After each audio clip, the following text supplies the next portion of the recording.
जय श्री राम। यहाँ तक की रामायण कथा में कह चुकी हूँ। आगे की कथा इस प्रकार है। मंदोदरी विलाप, रावण की अंत्येष्टि क्रिया। पति के सिर देखते ही मंदोदरी व्याकुल और मूर्छित होकर धरती पर गिर पड़ी। स्त्रियां रोती हुई दौड़ी और उसको उठाकर रावण के पास आई। पति की दशा देखकर वे पुकार पुकार कर रोने लगी। उनके बाल खुल गए, देह की संभाल नहीं रही। वे अनेकों प्रकार से छाती पीटती हैं और रोती हुई रावण के प्रताप का बखान करती हैं। वे कहती हैं, हे नाथ, तुम्हारे बल से पृथ्वी सदा कांपती रहती थी। अग्नि, चंद्रमा और सूर्य तुम्हारे सामने तेजहीन थे। शेष और कच्छप भी जिसका भार नहीं सह सकते थे, वही तुम्हारा शरीर आज धूल में भरा हुआ पृथ्वी पर पड़ा है।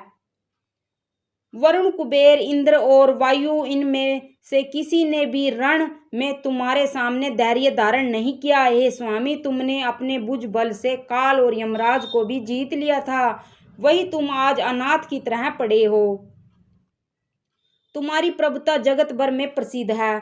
तुम्हारे पुत्रों और कुटुंबियों के बल का हाय वर्णन ही नहीं हो सकता। श्री रामचंद्र जी के विमुख होने से तुम्हारी ऐसी दुर्दशा हुई कि आज कुल में कोई रोने वाला भी न रह गया। हे नाथ, विधाता की सारी सृष्टि तुम्हारे वश में थी। लोकपाल सदा भयभीत होकर तुमको मस्तक नवाते थे, किंतु हाय, अब तुम्हारे सिर और भुजाओं को गीदड़ खा रहे हैं। राम विमुख के लिए ऐसा होना अनुचित भी नहीं है।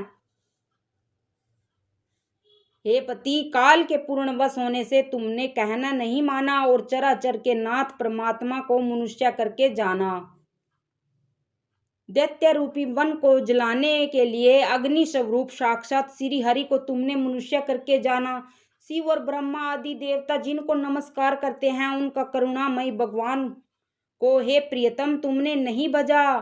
तुम्हारा यह शरीर जन्म से ही दूसरों से द्रोह करने पर तत्पर और तथा पाप समूहमयी रहा।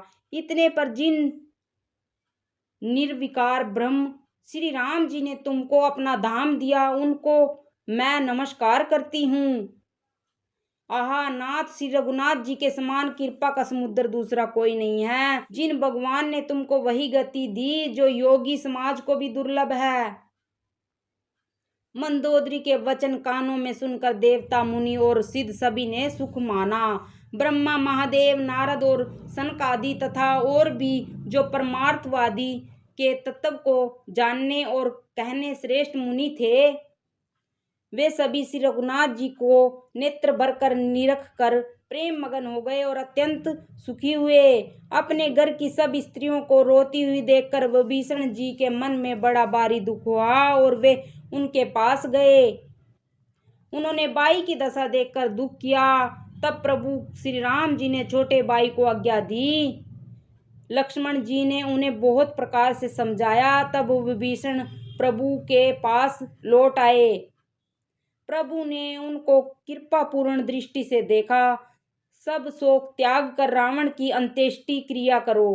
प्रभु की आज्ञा मानकर और हृदय में देश और काल का विचार करके विभीषण जी ने विधि पूर्वक सब क्रिया की। मंदोदरी आदि सब स्त्रियां उसे तिलांजलि देकर मन में श्री रघुनाथ जी के गुण समूह का वर्णन करती हुई महल को गई।